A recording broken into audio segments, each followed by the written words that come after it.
신약성경 고린도전서 8장 1절부터 3절까지를 이제 봉독합니다. 하나님의 말씀을 경청하십시오. 우상에게 바친 고기에 대하여 말하겠습니다. 우리 모두가 지식이 있는 줄로 알고 있습니다. 지식은 사람을 교만하게 하지만 사랑은 덕을 세웁니다. 자기가 무엇을 안다고 생각하는 사람은 아직도 그가 마땅히 알아야 할 방식대로 알지 못하는 사람입니다. 그러나 하나님을 사랑하는 사람은 하나님께서 그를 알아주십니다. 아멘. 하나님께서 이 말씀을 통하여 우리에게 은혜해 주시기를 원합니다. 고린도 교회는 사도 바울이 제2차 전도 여행 중에 세운 교회입니다. 사도행전 18장 그 가운데서도 11절을 보면 바울은 고린도에 1년 6개월간 머물며 넘겨주세요. 하나님의 말씀을 가르쳤습니다. 그 후 바울은 제2차 전도 여행을 마치고 파송지인 안디옥으로 돌아갔다가 다시 제3차 전도 여행을 출발하여 에베소에서 2년 3개월간 머물게 되는데 그 기간에 고린도 전서와 후서를 기록한 것으로 보입니다. 아직도 용량이 딸리는지 안 뜨고 있네요. 이제 나오는군요. 바울의 에베소 체류에 대한 기록은 사도행전 19장에 나오고요. 에베소에서 고린도전서를 기록했다는 사실은 고린도전서 16장 8절에서 확인할 수 있습니다. 고린도전서를 자세히 읽어보면 바울이 에베소에 머무는 동안 고린도 교회의 성도들과 여러 방법으로 연락을 주고받은 것을 알 수 있습니다. 고린도전서 1장 11절에 의하면 글로웨의 집 사람들이 바울을 방문하여 고린도 교회의 소식을 전해주었고요. 7장 1절을 보면 고린도 교인들이 바울에게 편지를 써보낸 것을 알 수 있습니다. 또 5장 9절을 보면 바울은 고린도 전서를 쓰기 전에도 이미 고린도 교회에 다른 편지를 써보낸 적이 있음을 알 수 있습니다. 성서학자들은 그 편지를 가리켜 고린도 전전서라 부릅니다. 그런데 1장 11절이 알려주는 글로웨의 집 사람들이 전하여 준 소식, 그리고 7장 1절에 나오는 고린도 교인들이 바울에게 보낸 편지의 내용은 주로 고린도 교회 내에 있었던 여러 가지 골치 아픈 문제거리들에 관한 것이었습니다. 그 문제들은 교회 내의 분쟁과 음행, 결혼 문제, 우상에게 바친 제물에 관한 문제, 예배의 복장, 성만찬, 은사, 죽은 자의 부활 등 다양한 주제를 포함하는 것이었는데요. 그 가운데 핵심은 교회 내의 분열과 분쟁이었던 것 같습니다. 그리고 이렇게 나뉘어서 싸우는 고린도 교회의 분쟁은 지식과 관련되어 있었습니다. 말하자면 자기 파가 더 잘한다고, 우리가 생각하는 것이 맞고 너희가 생각하는 것이 틀렸다고 서로 주장했던 것인데요. 그러한 지식에 대한 주장은 오늘 본문인 고린도전서 8장 이하에 나오는 우상에게 바쳤던 고기를 먹는 문제와도 관련이 있습니다. 고린도는 그리스 남단 펠로폰네소스 반도에 위치해 있는 번창한 산업도시였습니다. 펠로폰네소스 하면 아테네와 스파르타가 전쟁을 벌였던 곳이지요. 지도에서 보시는 것처럼 이 펠로폰네소스 반도는 마치 다리 하나로 육지와 연결된 섬과 같은 모양을 하고 있는데요. 고린도는 반도의 북쪽 그 다리 모양의 연결부에 위치하고 있습니다. 그런데 이 당시 그리스 서쪽에 있는 이태리와 아테네 사이에서 무역을 하던 선박들은 펠로폰네소스 반도 남쪽 먼 바다로 돌아가는 항로 대신에 펠로폰네소스 반도 북쪽의 해협을 통해 이동함으로써 거리를 단축했다고 합니다. 그러나 이 해협으로 이동하다 보면 고린도 앞바다에서 육지로 가로막히게 되기 때문에 고린도에서 짐을 내려서 육로로 이동하고 반대편에서 배에 실어 다시 이동하는 방법을 선택했다고 합니다. 운하가 있었으면 좋았겠죠? 그래서 이미 기원전 7세기부터 운하 건설 계획이 있었는데 실행하지는 못했고, 그로부터 2500년이 지난 1893년에 이르러서야 운하가 완성되었다고 하네요. 지도를 보시면 고린도 시 옆으로 지나가는 운하를 보실 수 있을 것입니다. 한동안은 이 운하를 통해 엄청난 경제적 효과를 보았다고 합니다.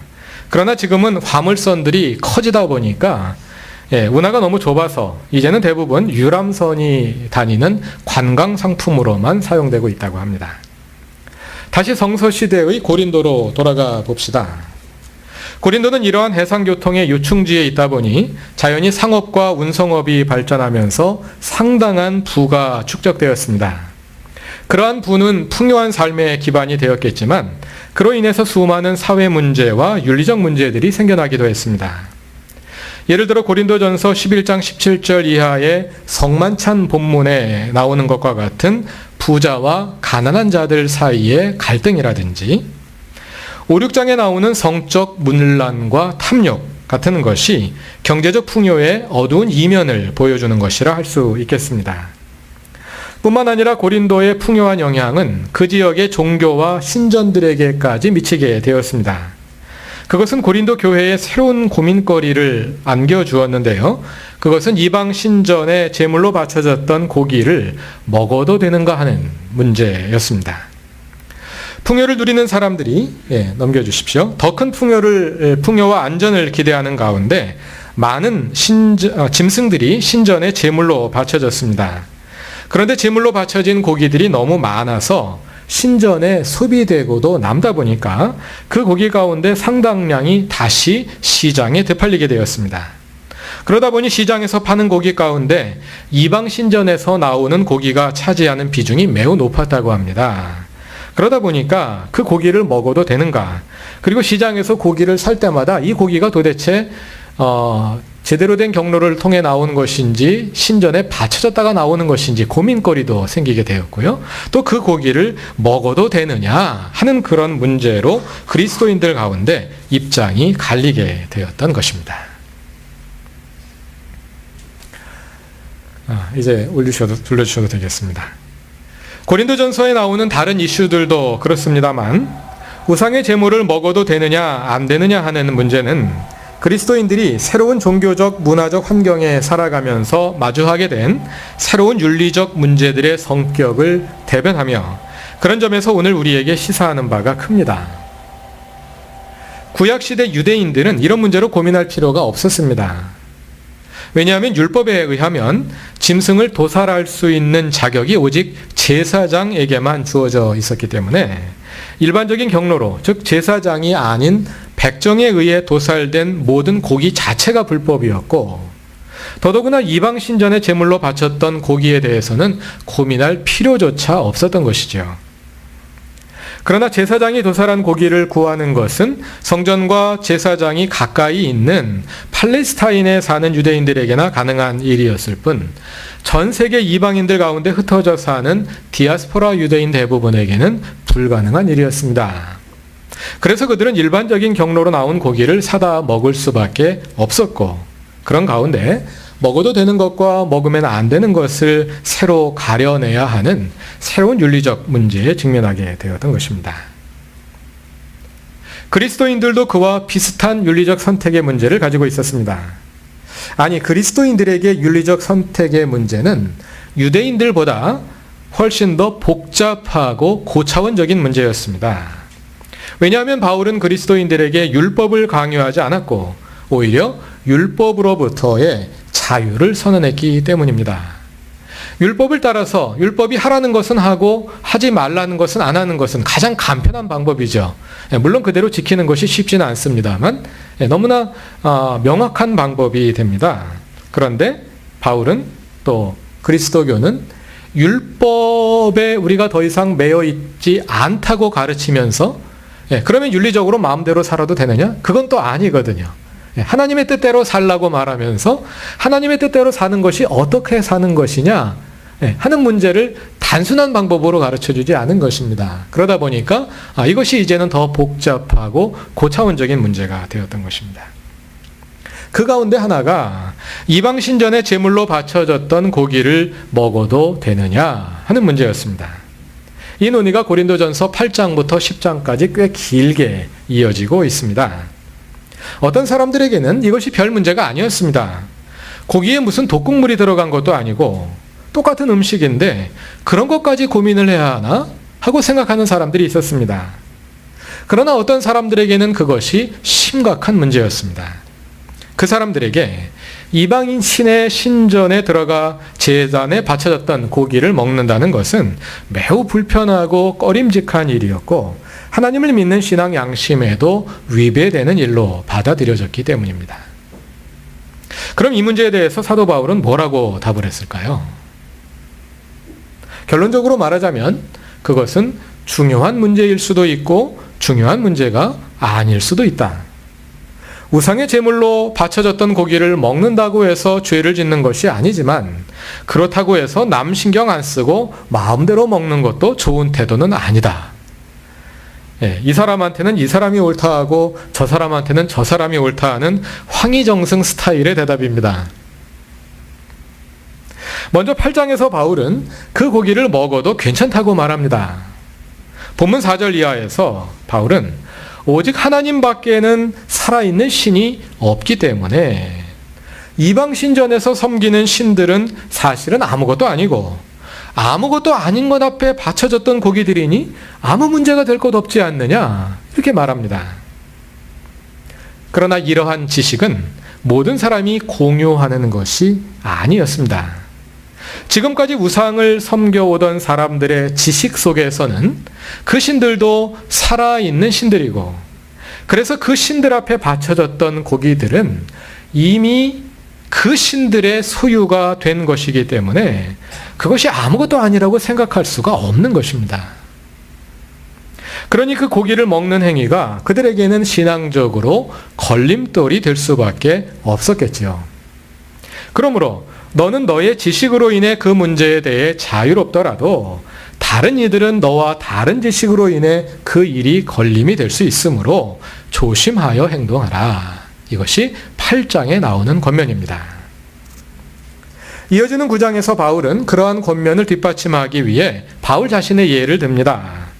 바울은 자신이 사도로서 마땅히 취할 수 있는 여러 권리들이 있지만 그 권리들을 다른 사람들을 위해 포기했다고 말합니다. 그러므로 너희도 우상에 바쳤던 제물을 먹을 수 있는 권리가 있지만 그것이 신앙의 걸림돌이 되는 사람들을 위해서 기꺼이 그 권리를 포기할 줄 알아야 한다. 이렇게 권면하는 것이죠. 바울이 유대인에게는 유대인처럼 되고 이방인에게는 이방인처럼 되었다는 고백은 바로 이 맥락에서 나온 것입니다. 9장 19절 이하에 그 말씀이 나옵니다. 그리고 10장으로 이어집니다. 바울이 8장에서는 우상이 아무것도 아니므로 우상의 제물도 아무것도 아니라는 지식에 근거해서 권고한 반면에 10장에서는 그 반대의 입장, 즉 우상의 제물을 먹는 것은 우상 숭배라는 지식에 근거해서 권고를 합니다. 고린도전서 10장에서 바울은 광야의 이스라엘이 우상 숭배로 인해 멸망하는 것을 사례로 들면서 우상의 제물은 귀신에게 바쳐진 것이므로 우상의 제물을 먹는 것은 귀신과 친교하는 것이고 그래서 그것은 우상 숭배다 이렇게 말합니다. 그래서 8장과 10장을 비교해 보면 이것이 한 사람이 쓴 것이 맞는가 하는 의심이 들 정도로 두 장에 서로 반대되는 내용이 담겨 있습니다. 말하자면 바울이 한 입으로 두 말을 하고 있습니다. 고린도전서 8장과 10장에서. 그런데 재미있는 것은 두 장의 서술이 다 지식에 근거해 있다는 것입니다. 8장 4절에서 바울은 이렇게 말합니다. 그런데 우리가 우상에게 바친 고기를 먹는 일을 두고 말하자면 우리가 알기로는 우리의 지식에 의하면 이런 이야기죠. 이렇게 우리의 지식에 근거해서 8장의 논의를 전개해 나간 다음에 10장에서도 마찬가지입니다. 10장 1절에서 바울은 또 뭐라고 말하냐면요. 형제자매 여러분, 나는 여러분이 이 사실을 알기를 바랍니다. 이런 지식을 갖기를 바랍니다. 그런 뜻이죠. 앞에 나온 8장의 내용과 상반되는 10장의 권면도 지식에 근거해서 하고 있는 것입니다. 그러니까 바울은 8장과 10장에서 서로 다른 지식에 근거해서 서로 다른 권면을 하고 있는 것이죠. 이런 지식에 근거해서 생각하자면 우리의 행동이 이러해야 하고 이런 지식에 근거해서 생각하자면 우리의 행동이 이러해야 할 것입니다. 이렇게 권면하는 겁니다. 이렇게 상반된 서술을 통해서 바울은 우리가 가지고 있는 지식이라는 것이 얼마나 제한적이고 상대적인 것인지를 보여주면서 그 지식에 근거해서 다른 사람의 윤리적 행동을 함부로 판단하는 것이 얼마나 위험한지를 가르쳐 줍니다. 그러므로 우리는 우리와 다른 지식을 가진 사람들을 염두에 두고 행동해야 한다는 것입니다. 내가 가지고 있는 지식, 그것이 절대적인 것인 것 같지만 절대로 그렇지 않다는 것이죠. 그것은 매우 제한적이고 상대적인 것이라는 것입니다. 그러므로 내가 옳다고 생각하니까 나는 이 일이 마땅하다고 생각하는 거죠. 다른 행동을 하는 사람을 나는 도무지 이해할 수가 없는 거죠. 왜 이해할 수 없습니까? 나는 그 지식을 가지고 있지 않기 때문에. 그런데 그 지식에 근거해서 생각하는 사람들은 나와 같은 행동을 이해할 수가 없는 것입니다. 왜냐하면 그 사람은 나와 같은 지식을 가지고 있지 않기 때문에. 지식이라는 것이 이렇게 상대적인 것이다, 이렇게 제한적인 것이다 하는 것을 모순된 권고를 통해서 보여주고 있는 것입니다. 그런 바울의 권고를 한마디로 요약한 말이 오늘 본문인 8장 1절 후반부에 나오는 말씀입니다. 지식은 사람을 교만하게 하지만 사랑은 덕을 세웁니다. 지식이 사람을 교만하게 한다. 여기서 말하는 지식이란 어떤 학문적이고 체계적인 지식을 가리키는 말이 아닙니다. 그것이 아니라 우리가 알고 있는 모든 종류의 알을 광범하게 지식이라는 말로 표현하고 있는 것입니다. 우리 가운데 지식이 없는 사람은 아무도 없습니다. 학교를 어디까지 다녔든 책을 얼마나 읽었든 관계없이 사람이 태어나서 나이가 들고 사회화되어 가다 보면 이런 저런 경로로 지식을 습득하게 되어 있습니다. 그런 지식이 없으면 이 세상을 살아갈 수 없습니다. 예를 들어서 아주 간단한 지식을 예로 들어봅시다. 간단한 윤리적 지식입니다. 이 자리에서 예배를 드리는 우리 모두는 예배 중에 다른 사람을 큰 소리로 부르면 안 된다는 것을 다 알고 있습니다. 그렇죠? 그러나 그것을 모르는 어린아이가 갑자기 이 예배실에 들어와서 큰 소리로 엄마를 부르며 찾아다닐 수 있겠지요. 왜 그렇겠습니까? 지식이 없어서 그러는 겁니다.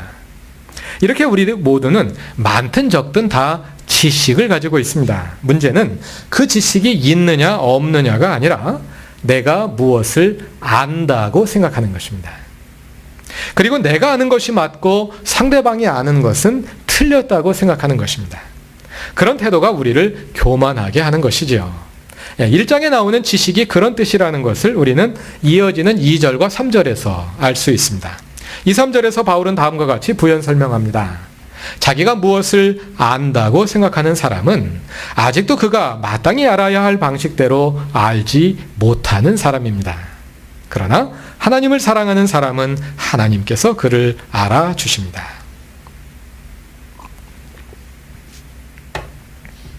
우리가 가지고 있는 지식에 의존할 때 우리는 교만해질 수 있습니다. 그렇게 쌍방이 자기 지식에 의존하게 되면 거기에서 대립이 생기고 다툼이 일어나게 됩니다. 그래서 사도 바울은 우리가 지식이 아니라 사랑을 따라 행할 것을 권고하는 것입니다. 지식은 사람을 교만하게 하지만 사랑은 덕을 세웁니다. 여기서 말하는 사랑이란 나와 다른 지식을 용납하는 태도라 할 수 있겠습니다. 요즘 말로 하자면 관용이라 할까요? 네, 그것을 사랑이라고 표현하는 것입니다. 나에게는 우상의 제물이 아무것도 아니라는 지식이 있지만 어떤 사람들은 그것을 우상 숭배로 여기는 지식을 가지고 있기 때문에 서로의 지식을 용납하고 인정하라는 것입니다. 몇 년 전 우리 교회 회지 지면을 통해서 예배실에 물이나 음료수를 가지고 들어와도 되느냐 하는 문제로 논쟁을 벌인 적이 있습니다. 그 논쟁에서 이긴 사람도 진 사람도 없었고요. 회지를 읽고 감명받아서 생각을 바꾸었다고 천명한 사람도 없었습니다. 그러나 그 결과 서로를 이해하고 받아들이는 마음의 폭이 분명히 더 커지게 된 것 같습니다. 그래서 한편으로는 사정이 있어서 물을 가지고 들어오시는 분들이 좀 더 마음의 자유를 누리시게 된 것 같고, 다른 한편으로는 컵을 가지고 들어오시는 분들의 숫자가 줄어들기도 했습니다. 나의 지식을 상대화하고 겸손하게 상대방의 지식을 인정한 것입니다. 그것이 지식은 사람을 교만하게 하지만 사랑은 덕을 세운다는 말씀을 실천한 한 사례라고 할 수 있겠습니다. 그러한 사랑의 원리를 다른 말로 정리한 것이 10장 23절입니다.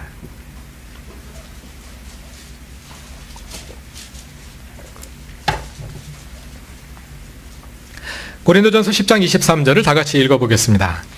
모든 것이 다 허용된다고 사람들은 말하지만 모든 것이 다 유익한 것은 아닙니다.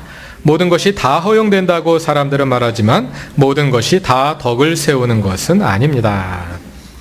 여기 모든 것이 다 허용된다고 사람들은 말하지만 이 어구는 번역자가 첨가한 것입니다. 좀 더 원문에 가깝게 직역하자면 다음과 같습니다. 모든 것이 다 허용됩니다. 그러나 모든 것이 다 유익한 것은 아닙니다. 모든 것이 다 허용됩니다. 그러나 모든 것이 다 덕을 세우는 것은 아닙니다. 같은 내용이 6장 12절에도 나오므로 참조하시기 바랍니다.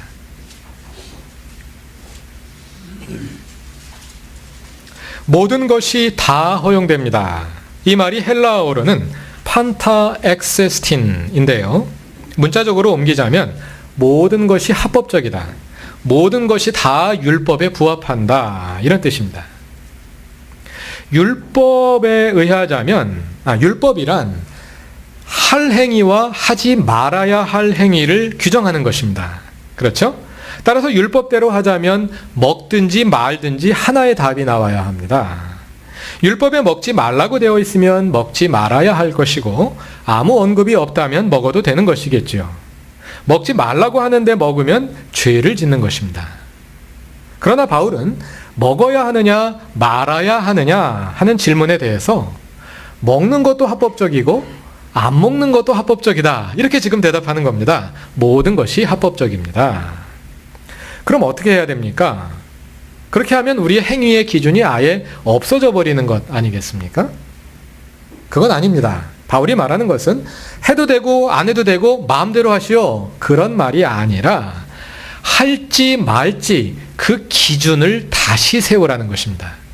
무엇에 근거해서 내가 하고 무엇에 근거해서 안 하겠다고 결정을 할지 그 기준을 다시 세우라는 것입니다.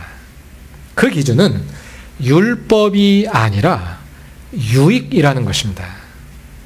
모든 것이 다 허용됩니다. 그러나 모든 것이 다 유익한 것은 아닙니다. 유익함에 따라 판단하라는 것이죠. 다시 말하자면 우리의 행동의 기준이 이것이 죄냐 아니냐에 있는 것이 아니라 이것이 유익하냐 유익하지 않느냐에 있어야 한다는 것입니다. 그럼 무엇이 유익한 것일까요? 10장 23절이 대꾸로 이루어져 있기 때문에 병행 구절을 읽어보면 그 의미를 더 잘 알 수 있습니다. 10장 23절을 제가 다시 원문에 가깝게 읽으면요. 모든 것이 다 허용됩니다. 그러나 모든 것이 다 유익한 것은 아닙니다. 모든 것이 다 허용됩니다. 그러나 모든 것이 다 덕을 세우는 것은 아닙니다. 유익을 세운다, 유익하다 그 말을 다시 풀면 덕을 세운다 이런 뜻이라는 거죠. 덕을 세운다는 말의 헬라어는 오이코도메오인데요. 오이코도메오는 집을 뜻하는 오이코스와 세움을 뜻하는, 세우다를 뜻하는 도메오를 합성한 말입니다. 그러니까 오이코도메오 그러면 집을 세운다 그런 뜻이겠죠.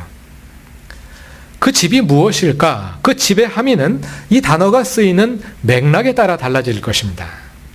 고린도전서에 나오는 바울의 권면의 맥락은 교회 공동체입니다. 그러므로 여기서 유익한 것이란 곧 교회 공동체를 세우는 것을 가리킨다 할 수 있겠습니다. 모든 것이 다 허용됩니다. 그러나 모든 것이 다 교회 공동체를 세워주는 것은 아닙니다.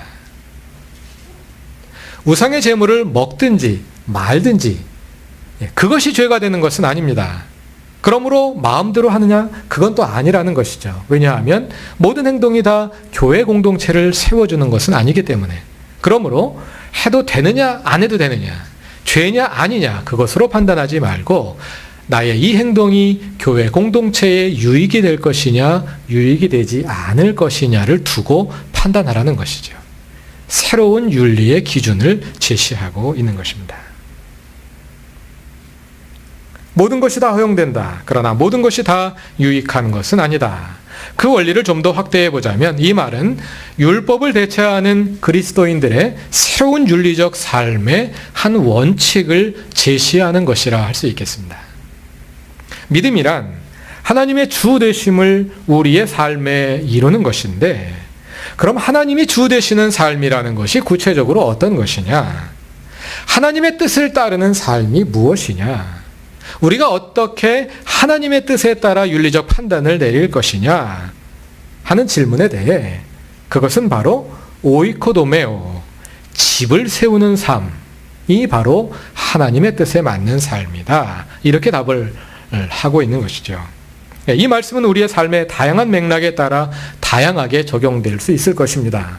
고린도전서처럼 어떤 공동체의 삶을 맥락으로 이해하게 때는 나의 행동이 그 공동체에 유익이 되느냐 하는 것을 기준으로 판단할 수 있겠지요. 현대 윤리 이론 가운데 공리주의와 비슷한 입장이 되겠습니다. 그러나 우리의 모든 행동이 다 공동체를 기반으로 이루어지는 것은 아니기 때문에요.